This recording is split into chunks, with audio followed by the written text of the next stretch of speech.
it's Kristen, and welcome to Repair University. You know, it's been a while since we've done just a straight up RU show. It is. It has been a while. With all the World Fair and stuff? Well, we've been busy, but it's good to be back and finally doing one of these, and we got some great content today too. Yeah, you know what? You and I have been having a lot of conversations with associations and different paint jobbers, because everybody's trying to talk about welding and weld testing and estimating weld testing and all of these things. And through those conversations, we've encountered some training opportunities. Let's call them training opportunities. Sure. Right? So I am just so excited about everything that you did to put this show together, and man, I can't wait to get in the content. So let's go. And kind of where this originated, we've talked about destructive testing, you know, making test welds before you weld in the vehicle using the same type and thickness of material, and visually inspecting them and destructively testing them. But we've never, the one thing I've always wondered, and I would imagine that a lot of technicians have wondered as well, is like, does it really matter? You know, like if I'm using, you know, these coupons that were left in my shop from my last iCar welding test, why can't I just use those, you know, before I weld in the vehicle? Yeah. And I see that a lot. I mean, we'll go into audit. You know, you've been on audits with me and Larry, or Larry and I, when we go, all right, let's talk about test welding. Where are the test welds? And they point us to a bucket, and we go over and look at the bucket, and it's all iCar coupons, and we go, yeah, we got a problem. Yeah, like I said, I always question it, like, does it really matter? And some of the results this week did kind of surprise me, and we'll talk a little bit about that. This is by no means scientific testing. This was Jason making some welds. You did wear a lab coat. I did wear a lab coat, and I had a pocket protector and everything. But we did find some things that did surprise me that again we're gonna talk about. So the first thing that we did when I got here was I went through. You had sent me our pre-weld routine inspection checklist. So before we weld on any of our equipment, we have a checklist that we use to inspect the equipment, make sure that the contact tip is good, make sure that the shielding gas is proper, that the nozzle doesn't need replacement, do I have the proper wire, et cetera, et cetera. So I got in here following our checklist, and I discovered a couple things. So first, have you by chance been doing any welding while I've been gone? I don't think so. I don't think I've been. Now you've got boys, right? You ever ask your boys a question that you already know the answer to? All the time. And it's my favorite. It's my favorite torture tool for them. I'm pretty sure you've been doing some welding back here, because when I went to look at the contact tip, I noticed that it had been kind of burned into our electrical wire. Now I'm not blaming you. It could have been nobody. Nobody usually does it at my house. It's nobody that did it. It wasn't me. It wasn't you. It wasn't me. But I recognized quickly that the contact tip needed to be replaced. So I cut the wire off and was going through my process. And then I found out that we have 023 wire on the machine. I had assumed that there was 023 wire on there, 0.6 millimeter, 023, 024, depending on your supplier. And so I'm like, okay, well, that's problem number one, not a big deal. We'll just change the electrical wire for what we need for our thin material that we've got. Except we don't have any 023 wire. So then I thought, well, I got all these 023 contact tips, and so I was looking for 030 contact tips. Figured I'd start welding with the 030 instead, and we didn't have any 030 contact tips. So we had 030 wire, but no contact tips, and we had 023 contact tips, but no wire. Those two don't really jive together, especially when you're trying to put the 030 wire through the 023 contact tip. It's tight fit. It's a little tight fit. Yeah. So I went down to our local welding supply store and grabbed some contact tips for 030, and then they got me some 023 wire from the back. And then he asked me as I was getting ready to check out, like, well, which machine is this? Well, it's a Miller-Matic 255. He said, I think they might have a new contact tip on there, new contact tip style on there. And so sure enough, the new contact tips are kind of tapered, which is different than in the previous. They all kind of were straight. Now it's got this kind of little taper on it. So the contact tips I was going to buy wouldn't have fit into my machine. Miller's, you know, historically been kind of universal, but that's, you know, changed a little bit. So then when I got back here, I thought, well, these contact tips, when they come in these packages, right, they've got a flat little cardboard with some plastic, and once you open it, like, they're everywhere. They're everywhere, right? Mm-hmm. So I went and grabbed a couple baggies and just marked on there, you know, 030, 023. And then what I did was, because of that new part number for the contact tip, I took the old tag off and just stuck it in the bag. So I know exactly what's in this bag. I know exactly what's in this bag. They're not laying on the floor. They're not laying on the bottom of my machine.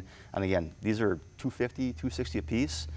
So again, I don't have consumables just laying on the floor going to waste. So just a little little tip Yeah. I came up with this week as we were doing And this. here's the good point about this, because I've never met a technician that specifically one that's on commission, right? That walks over and when the welder's not perfect goes, oh, I just can't work today. Yeah, that'll be. So for us, you know, obviously Miller sent us the welder. We had to record some beautiful B-roll footage. Yep. We just set it up to shoot a video, but that's not unlike what most techs would do. Would be like, let me see if I can make this work. So when we don't have that check-in system or that form like you talked about, and we're not holding people accountable in a QC process to how they check the welder out, how they set it up, we leave it to the technician to try to, I mean, we hired them because they like to work with their hands, they like to fix things, they don't like to say no, and they don't like to quit, they like to find ways to try to get things done. But suddenly, we're back there with duct tape and a pair of pliers trying to make something work, right? and again, you know, truth be told, we may have done that a time or two here. Like, let's just do this instead. Yeah. But because of the importance of this conversation, this topic, I didn't want to do that. So I didn't want to kind of go through and cheat. So we want to make sure we had the proper tools and equipment so that no one would come back and say, which like a customer's car. We wouldn't want to cheat when we went to put on a customer's car panel. So yeah, exactly. So all right, so let's get into the welding part of it. Okay. So the first thing I did was I took some of those iCar coupons that we got here, and the new iCar test has 16 gauge coupons and 22 gauge coupons. So some thicker stuff to kind of represent like a lower rail, and then the 22 gauge to kind of represent like a quarter panel or something else. So I took my nice little Miller welding gauge here, and I spec'd some of these things out here. So my first one was on our 16. We got a 16 gauge coupon here, and it's really, it doesn't even fit into the 16 gauge, right? So it's actually kind of closer to, I'd say, 14 gauge, but there's a little bit. So it's 16 gauge, 14 gauge, but again, give or take. This again, we're not talking precision tool here. We're talking a tool that we can have at our easy disposal. So we're between 16 and 14 gauge. So I set the machine for 14 gauge actually, because it was thicker when I started welding it. We also did some 22 gauge coupons, which we measure on these ones, kind of seem to be, again, where 22s, it doesn't fit in the 22. We're probably a little bit closer to 20 gauge on this particular coupon. And then our OEM material, same kind of thing, does not fit in the 22, but it does the 20 gauge. So realistically, this 20 gauge, whether you call them 20 or 22, I don't really care, but these two coupons are essentially the same thickness. Okay, so why can't I just use this if this and this are the same, right? So anyway, so I made a 6mm plug weld because that's what the OEM spec calls for. If it was an 8mm plug weld, I would have made an 8mm plug weld, but I used our 6mm hole punch, and I punched a 6mm weld or hole into our 16 gauge coupon, and I set up, made my weld. Weld, it's not the most beautiful weld in the world, but again, for the sake of our conversation, we passed the visual inspection. It's a good thing Larry right? wasn't here. So then we put it in the vise, and as I bent the coupon over, it fell off. So I've got the proper settings on the machine for 14 gauge, 030 wire, with my 6mm hole in my thicker coupon. I couldn't even get in penetration. Looks like I've got a little bit of a heat mark on there, but there was absolutely no penetration on there when we did our destructive test. So then we switched to the 22 gauge and made the same weld. This one looks a little bit better. Got a nice halo. A little pretty weld, you know, pretty weld. I control my heat area pretty well.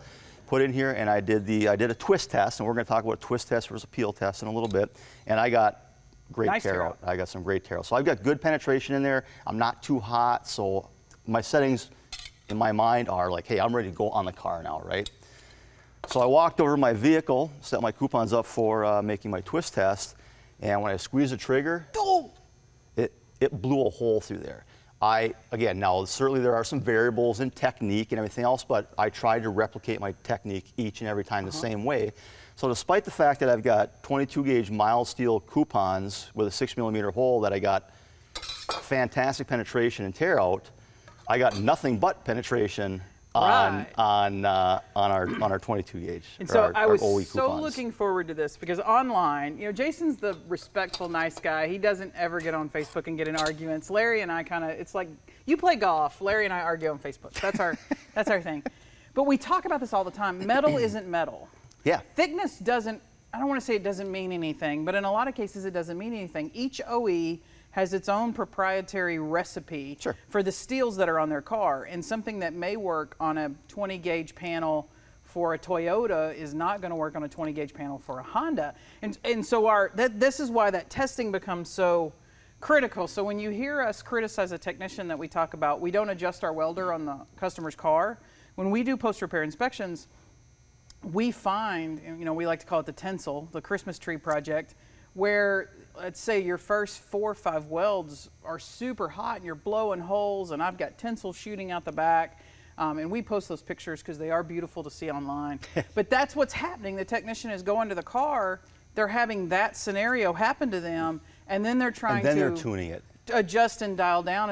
I can't order another quarter panel, so to speak, right? Right.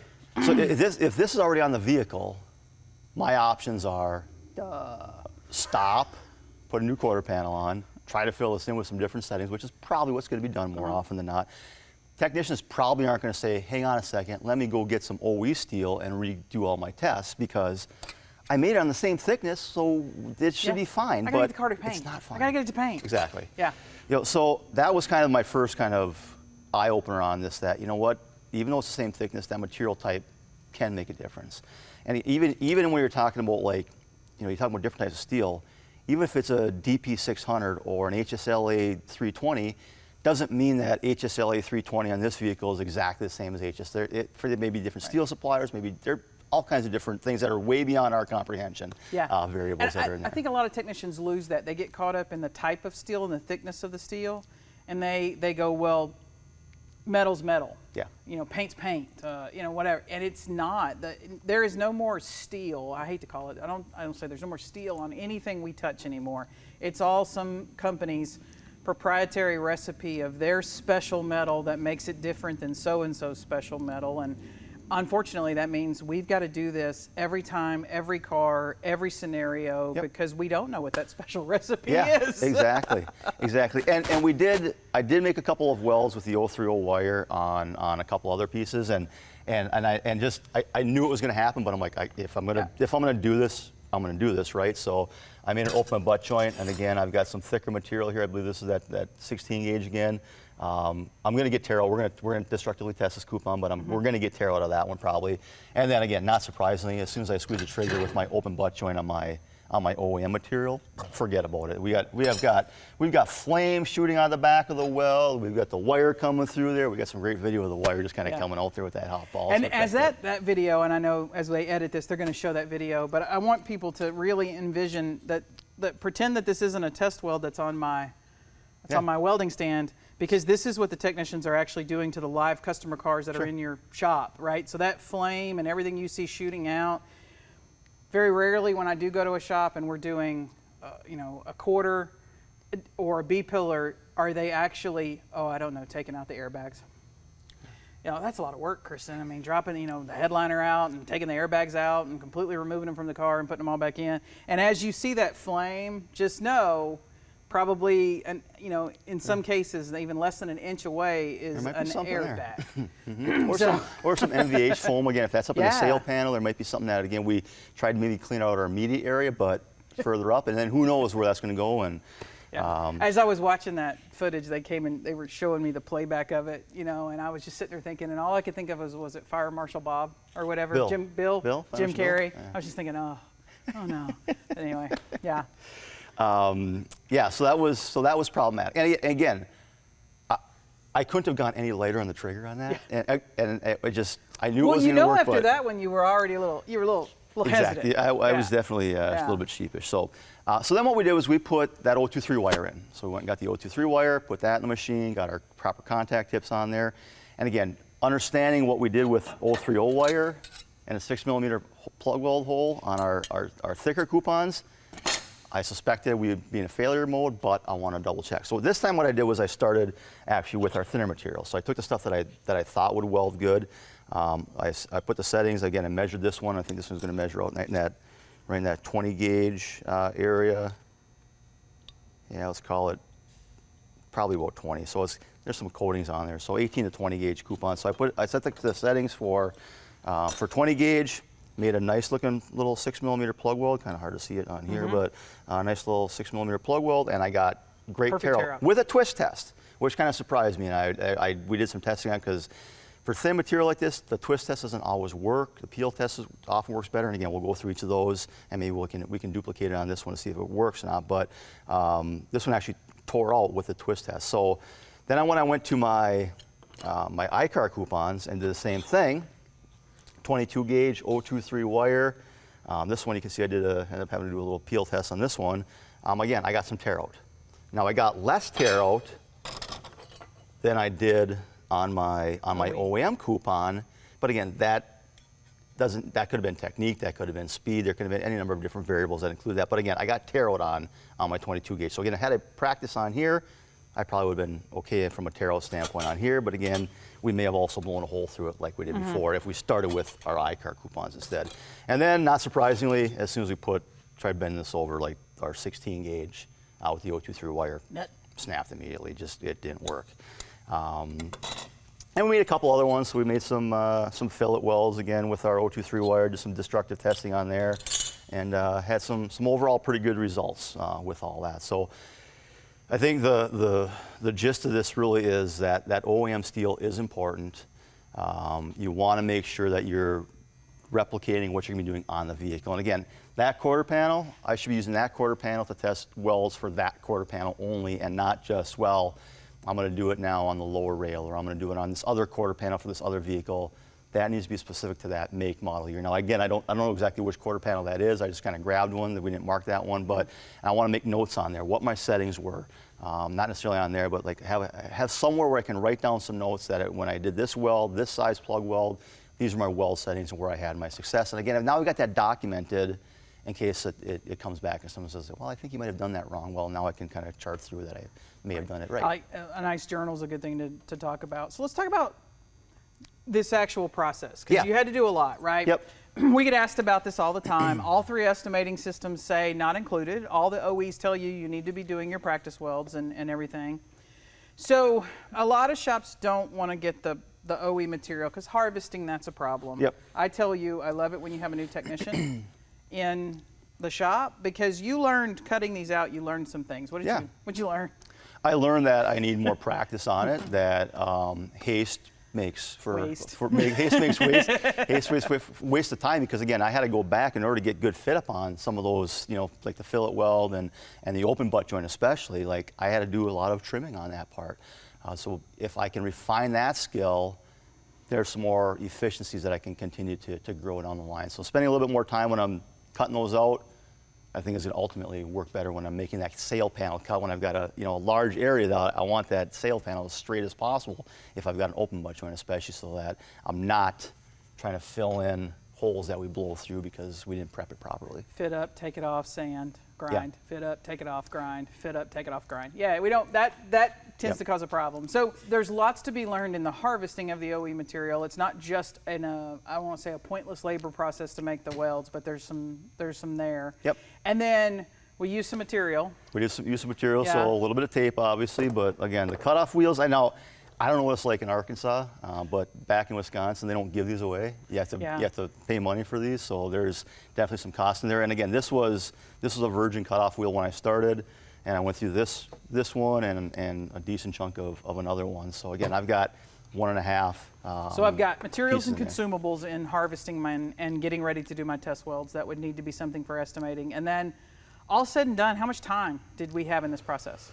Oh, I mean, just to cut those coupons out, to find the quarter panel, track the tape down, mark the cut lines, get the tools, get everything ready to go just to make the cuts. I probably spent an hour of doing that. I probably spent another, between running the welding store a couple of times, I've got another hour in that. But again, if had I been better prepared, I wouldn't have had to make that run. So again, that's a little bit on me. But again, I've got just a couple hours just in the prep just for these layouts. Now, if we plus the welds, hadn't have done that, plus the welds, if we hadn't have done that, could we have made a huge mistake on a customer's car? Yeah, absolutely. I could wheel that over to that car over there and set it up and figure out what the thickness is and go to town, and a lot less time than I could actually going through and doing the proper way. But now I've got a post-repair inspection issue, I've got a quality issue, I've got a safety issue, I may be buying that car. There's just so many A lot things of that can go things wrong. under And this, again, yeah, it took me a little bit of time, but now I've got some additional coupons. So next time I'm welding on that particular type of vehicle, now I can go back into my grab bag and pull some of those coupons out. So I've got a little bit of less time in the next one, but what are the chances that I'm going to be working on another quarter panel on that 2022 Camry next week or the week Right. after? And the one thing I think that's important to stress is, just because we're using the OEM coupons doesn't mean just like throw these in the garbage, right? Right. Like that's my practice time, right? So you mentioned golf, and I know your boys play football. Like when I go to the driving range just for a driving range session, that's kind of what I'm doing here. This is this is after school football practice, Range right? balls, Range right? balls, yeah. and when I'm making my OEM test weld samples, that's kind of I'm going to go play, but I'm going to make a couple putts first. I might hit the driving range, hit a couple balls out there, or we're doing our walkthrough before the game, right? We're getting the offensive line out there. We're going to run a couple plays, no hitting, but we're just going to kind of work through, make sure that we're where we need to be, and then the game time, stepping on the course, that first tee box, that's the customer's Right. car. And the pros, the Tiger Woods of the world, those guys, they go to the driving range. They don't just hang around until Thursday till it's time to go play a tournament. And I think in collision repair, we have to just we are not welding professionals. We don't weld for 8 hours a day, 5 days a week. And because we're not professionals, it means we do need to dedicate some time to our craft to test and go. There's the running joke between you and Larry is I'm terrible at welding, and I am, because I don't come out here and practice it. But even if you're a seasoned tech of 20-something years, you should put in some time each week practicing your welding. You absolutely have to. And you mentioned like we're not welding professionals. I think we've talked about this before, but I overheard a welding instructor for an organization say that one time in my presence that like, well, these guys aren't professional welders. So, but he wasn't saying it as we need to refine our skills and practice. He was saying like, we can give a little bit because it's okay. It's okay if you stink. I walked away. I'm glad you and Larry weren't there. Oh, I would have punched him. Yeah, there would have been a throat punch, because Yeah. this is, like I said, I think my skill is always with the customer and the claim and the upfront in the office. But who wants to do that to a customer's car? Right. I mean, that's somebody's. And I know a lot of techs go, well, hey, Christian, I got to put X number of welds in this panel, and I messed up 4 or 5 of them before I finally dialed it in. But that's critical. That's a safety issue. Yeah. For airbag timing and for just overall safety and load transfer and all those things. So definitely it matters. It does matter. So we know that there's a time involved. We know that the estimating systems say it's not included. We know we can estimate it. That doesn't mean that automatically every insurance company is going to start paying for it. It is a negotiation process. But definitely something, even if you're not necessarily getting collected for that on the estimate, your technicians still need to be doing before you're letting them touch a customer's car for your own liability and safety. And then once I make these, I don't think a lot of people actually know how to test their welds. Yeah, so we can do a couple tests, Okay. and it's pretty simple, right? So the visual inspection, is we're looking for good penetration. So the first step is making visual inspection, good penetration, but not too much that we've got an excessive heat marker on there. So again, when you're welding on this thicker stuff, you could really burn it in. But again, it's not what we want to do, especially on today's vehicles that are full of high and ultra high strength steels. Now again, we're not going to be doing a lot of mag welding on ultra high strength steel, but from time to time we'll do it on some higher strength steels. So again, we want to look for that we got good penetration, we got a good bead. So this is a pretty decent weld. I'm pretty happy. I'm pretty happy with this. Larry must have made this one last time, right? I stole it. He was he was just doing his Mercedes certification, and I made him do one steel weld. So I'm sure he could find something wrong with it. He would. Between him and Dan Schwartz, I'm sure he could find something wrong with it too, right? So, and again, so one thing with the visual inspection, there aren't, iCar's got their criteria for their test, but there aren't a ton of OEMs out there that say they're looking for a specific width or penetration or bead height. That the iCar test is kind of based on some AWS criteria, and again, it's a test, so that's kind of the standard that they're looking for. So they've got that criteria laid out. So, but again, those are the things you're looking for in your actual welds. You're gonna be looking for again that penetration, that bead height, make sure I have a good weld, no porosity, no skips or voids, make sure I have the shielding gas on, etc. So to destructively test a butt joint with backing, an open butt joint, or a fillet weld, they're all kind of similar. So I'm just going to put my coupon here, coupon in the That's very coupon Wisconsin device of you. here. and tighten my vise. And this one, all I'm gonna do is just gonna rock this back and forth, and what I'm looking to do is have the weld essentially stay attached to one half and the other one tear out the metal. So we're not looking for the weld to fail, we want the metal to fail in this particular test. So we're just gonna kind of bend this back and forth. What a good weld, isn't it? Good weld. Yeah. You know what I love about this test is also when I have a shop or a technician tell me that the 90-degree kink versus bend rule doesn't apply and that you can fix a panel, and then I go, huh, really? I mean, Let's do a weld breakout. I can't even get this thing. You know, and hey, kudos to whoever built this table too, by the way. This thing isn't going anywhere. So eventually, I'm gonna get some weld failure, or some metal failure here. There we go. So as you can see here, we've got, you know, this definitely tore out from the coupon here. So this is what we're looking for, is make sure we good metal tear out. And like I said, I should have kept that one instead of destroying it, because it's such a good weld and there's just so little heat all around it. You can make another one when it's over. We'll see about that. So again, same thing for butt joint with backing. Essentially, you can do the same thing, just break those. The old I-car test, you put both of them up and fold this one over, and you had to chisel off. It was a pain. But again, for the new one, we can just make these bends here and eventually get that. So for plug welds, there are two different ways. We can either do a twist test or we can do a peel test. The twist test is kind of the conventional way of doing it in the automotive industry. The peel test, AWS is very fond of the peel test, and that's what they often show is the peel test for their welds. So, but we can do both. Okay. So let's start with, you can see I've got these coupons kind of laid out differently. So this is gonna be our twist test, and this is gonna be our peel test. So one, I'm gonna try to twist that nugget off, and the other one, I'm gonna kind of try to pull it out. Okay. So for this one, for our plug weld, and this is a 6mm on roughly, what did I say, 22 gauge material here. We're just going to bend this coupon over here again, and we're going to start kind of peeling this. We're going to get some vice grips on here. Darn vice grips. Someone should come up with a better pair of vice invention grips. Yeah. If anybody had an idea for that, something more automated maybe. That'd be awesome. Pressure sensor. And I'm just going to go ahead and just start working on my peel here. Whew. So I think we're going to get some tear out again. I think. It's a good weld. Can't even get it out. It's not moving. I should eat my Wheaties this morning, maybe. I know. Hey, that means I see it starting to tear. Yeah, no kidding. Well, we got to readjust our coupon a little bit here. That's too good. I mean, you're on a roll here, Jason. Well, you know, the other thing I should have done, and I did it on this one, is I kind of had a little bit more overlap on that, so I could kind of start cranking from the other side, which is what I probably should have done on this one too.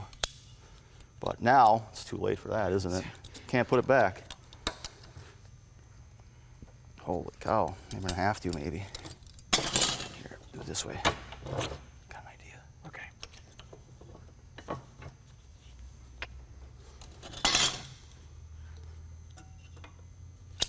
Come on. There we go. There we go. Should have done it the first time.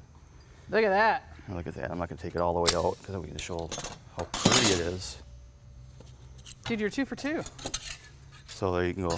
You got a nice tear out. Nice tear out on that. So again, I'm comfortable now. I got my settings dialed in. I'm going to go over to the vehicle, start making the welds on that one. And then for our twist test. All right, think about your. I know, right? Pre-game, right? Right, again, pre-game walks. You got to go through our playbook here a little bit. I'll bend that down there. We're going to bend this one up here. And what happens with the with the thinner coupons? Why you don't always have success with the twist test is just because that coupon's a mild steel coupon. It's not that thick, and it just kind of all starts getting deformed and doesn't work. Now again, I got it yesterday. We'll see if we get it today. Okay. This may not work, but we'll find out here momentarily. So yeah, see, we're just breaking the metal at that point. So we're just kind of doing a combination peel and twist at the same time. I'm just ripping the metal right off. And the weld's holding. And the weld is holding, yeah. So I'm pretty confident that we're going to be okay in this one too. Yeah, it's not even, there we go. Oh, there we go. Ooh, that's pretty. So again, now we got a mangled coupon and but tear out. Right. So. And I'm confident, you know, as the, I guess, estimators, you know, with shop owner or manager, I'm confident now that we're doing the right thing on the customer's car. I run into so many shops when we either are auditing or post-repair inspections or whatever that are so confident that we perform 100% OE repairs, blah, blah, blah, blah. They've got the speech for me. And as soon as Larry and I walk past the office doors and into the shop, it's like, oh my God. Because the techs, they don't know what they don't know. It's not intentional, but the techs aren't doing the right things, and therefore we're not getting the right repairs. Yep. And this isn't specific to mag welding, right? We want to do this for spot welding too. And I've heard you say a few times, like, you know, if I have an auto welder, like it just takes care of it, right, for me? Well, that may not always be the case. It beeped and I got a green light. Exactly. So I did find we had a spot weld laying around, so we're going to test with it. I have no idea when this was made, who made it, what settings, what machine. I don't know any of that. I just happened to grab this coupon that was laying around, so we will see if we can get what this one does. Now, with a spot weld, I'm probably not going to be able to do a twist test to get any tear out on this one, so I'm going to go with I'm just going to go jump right ahead to our peel test on this one, and we'll see what the results are. That is our brand new spot welder. It is, yeah. I don't know if we made it with this one or something else, but we'll. But yeah, thanks to Chief for sending that too. So again, we're gonna go through our peel test here. And look what I got. Ooh, that's so satisfying. It is. It is. And especially when they're rolling, right? Like, know, you know, right? like what's going on in here? Oh. Darn. Where's the garbage? I think I know somebody that can design you got a better vice grip. You got a guy. They're only going to be $1,000 a piece. You know. And that's a break even for him. Well, that's I mean, I cut everybody deals. You know. So there's our tear out in there. That's perfect. Now, one thing about spot welding is if we're going to be doing weld bonding on the vehicle, we want to make sure that we're weld bonding our practice coupons. Again, we're trying to duplicate what we're going to do on the vehicle. So don't just tune the welder without adhesive, stick adhesive in there, and then go to town. Like, we need to make sure that it, again, based on the OEM recommendations, make sure it's within the window of time for that adhesive. Yeah. There was an old recommendation too that you could do weld bonding through cured adhesive. I don't like that at all. But again, make sure you're within that adhesive window. And if you are using weld bonding, you want to make sure that we shunt that first weld. So again, same thing. We're going to be shunting our weld to make sure that we've got contact. We won't be able to make a weld anyways necessarily. And then similar to our contact tip issue, you may remember. I don't know what you're talking about. It was me. We want to inspect our electrode tips for our spot welders as well. Make sure that we've got good rounded heads, and we've talked at length about what can happen if that mushrooms or if there's dirt in there. So we won't cover that today. But we've got a previous video that we shot. If anyone wants to go back and look at spot welding tip maintenance and what happens as those get mushroomed out. Again, we want to make sure we got good contact tips, make sure we got good electrode tips, proper steel, proper settings. And again, I didn't do a lot of adjustments on the equipment yesterday to get it in there. I probably could have burned, if I really cranked up the heat on this 16 gauge coupon with that, even with that 6mm hole, I would probably done penetration, but I didn't need it anyways because it was way too thick and too hot for my OEM material.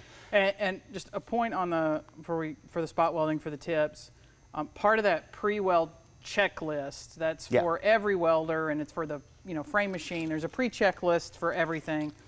Is that before I get started, do I have everything I'm going to need to do the repairs? So if I'm putting a quarter on a Honda and it's maybe 100 and something or 200 and something spot welds on. There's a lot of spot welds on cars. Right, and different settings for all of those. I'm going to need more than one set of tips. A set of tips are good for maybe 60 to 80 welds, depending on the welder. So we get more consumables. Right. So it's not just do I go to the welder and look at it and go, those tips look fine. We haven't made a whole lot of welds with those tips. I would probably start the repair with that tips, but there's no way I'm going to finish it with those. Yeah. And if I don't have the extras, then it means. In my mag welding example, I start wrong. My first 4 or 5 welds, way too hot, I blow holes in the panels, the tensil's coming out in the background, and I get better as I end. Sure.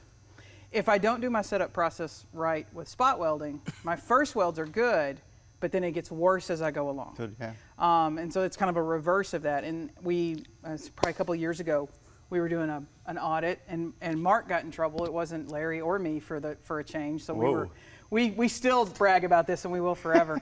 But we were able to walk into the paint booth and actually physically take a quarter panel off the car with very little labor. So you kind of think of that first example there where there's no penetration whatsoever and it just kind of falls apart. That was a great example, and it was bad tips on the spot welder was the cause of that issue. The technician was a great tech. He had a good process. He just didn't understand maintenance and how to do his pre-work on his spot welder. And you got a million things going on, and you're in a hurry, and you want to get to the job. And you want to get to a Friday paycheck. Yeah.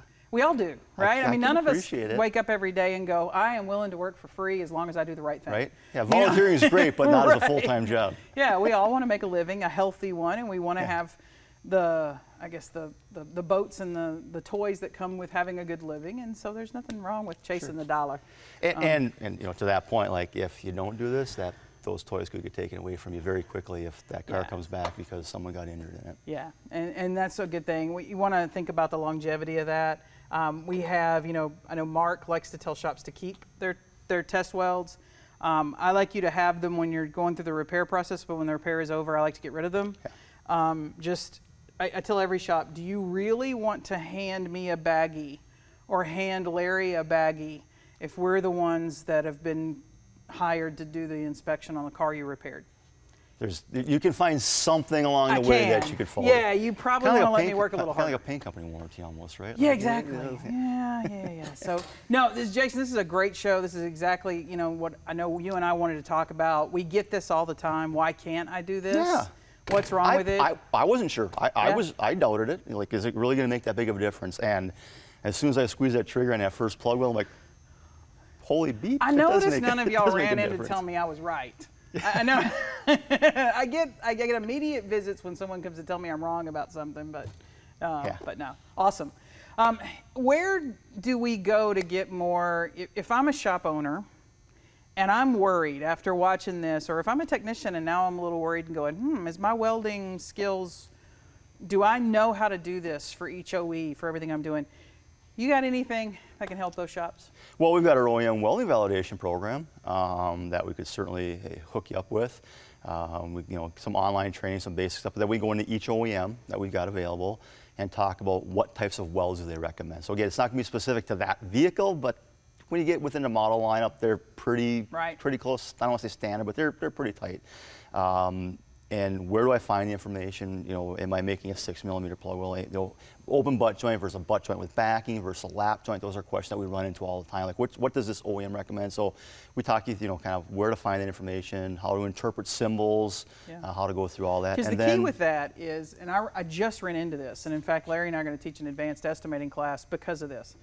The research that an estimator has to do to write an estimate is nothing compared to what the technician has to do to fix the car. Yeah. So I just need to know what I need to charge in the estimate.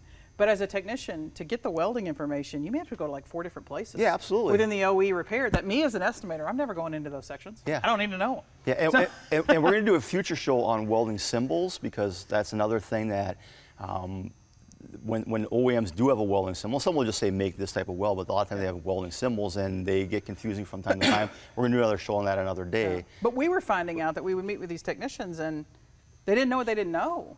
Yeah. They didn't know there were these other 3 sections. Sure. They didn't know there was all these documents that they needed to be referring to. They just thought they were going to show you how to do this.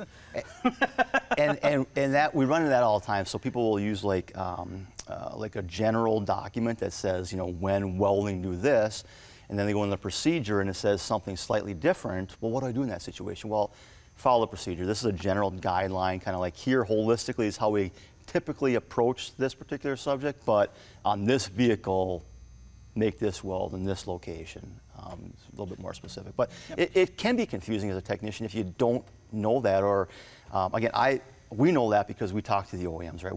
We can pick up the phone and call somebody at an OEM and say like, hey, what do you want done here? The technician doesn't always have that available. And if they do, they can, if they're a Pick-a-Tech subscriber, they can give us a call and we'll get that answer for them. Yeah. But there's a ton of information out there, the reading and the research and everything. And we didn't even talk about the research aspect of making these coupons to figure out exactly what it's going to be doing. There's some time involved in that as well. Now, after the technician, so if they do the welding program with you, it's all virtual. They can take it online. We don't come and see them. There's no waiting for your availability as an instructor. Yep. But after they've done the online to learn where to find the OE information, they actually have to do this in front of you, right? Yeah, so we'll get on a call, like a Zoom call. We'll send them a little phone stand. They can set the phone stand up, and we send them some headphones. They can hook up their Bluetooth headphone. We can talk as they're welding. They can, I can say, hey, slow down, speed up, change your angle, do whatever. So there's a coaching opportunity. And then when that technician and I both feel comfortable that they're ready to go ahead and go to the testing part of it, there is no more coaching. We schedule a separate session. They say, kind of like a cooking show, hey, today we're going to be making an open butt joint on this particular vehicle, on this particular model, with this electrical wire, and this, they kind of walk us through what they're going to be doing based on OEM procedure, and then we go. They should have already made their practice welds and visually inspected them, destructively tested, and that welder should be tuned for that OEM steel that they're able to make that weld on, and they got one chance to make that weld. They're not making them on these? We're not making them on those. We're going to make them on the OEM steel. And if we don't pass the first time, we don't pass. We don't pass. We don't say, go do another one. We come back, say, like, you know what? We're going to schedule another event for another date, work on your technique, work on whatever issue went wrong. And even the coaching part of it, the prior to the testing part of it, we do the same thing. We give them homework assignments. Like, all right, you did a really good job on the plug weld and the butt joint with backing, but you need some work on that on your open butt joint. So go back and practice. And I don't just tell the technician that. I make sure that technician's direct supervisor knows that as well. Because again, your boys come back, well, did you do this? Well, yeah, I did. Well, how did the instructor say you did? Great. Exactly. So I want to make sure the instructor gives that feedback to the parent as well. To like, you know what, these are the things that Kristen did really well. Here's where she needs some improvement, and then we'll schedule a follow-up. Maybe keep her with the session. broom. She's not ready to work That's on right. cars. Yeah, send her back with the front office. But I love the fact that, and people, I get criticized for it a lot, but that's okay. I'm used to it. I like the fact that people fail, because this is critical. This is safety. I don't get a second chance with a customer's car. If you can't knock it out of the park, then what does that say about the cars you've been working on? We shouldn't just give them a pat on the back and say, you know what, you did an okay job for someone who's not a professional welder. That's not acceptable. No. So I love that. I love that virtual aspect. I love the coaching. I love that people don't have to wait. If you want somebody to get trained like next week, you only have to wait as long as it takes me to ship you the holding stand and the headphones. And watch the prep video. Make sure you get everything prepped in advance. Yeah. But yeah. So that's awesome. Well, it's been a great and fantastic show. If you want some more information on weld testing, estimating weld testing, I know we've got some great episodes of the World's Fair in the past that would fit that. Or if you have questions about Jason's weld coaching and validation program, you can always reach out to us here at Collision Hub. We will be happy to take care of it. And then always remember, Pick a Tech is available. You can text us your questions, sign up for that. And that includes welding and estimating and OE information. We get them all. Just ask us anything. Sometimes I get asked what to go for lunch. It's kind of funny. The techs are messing with me. Kristen, what should I have for lunch today? Tacos. It's always tacos. It's always tacos. That's always thing. All right, we'll see you next time on Repair University.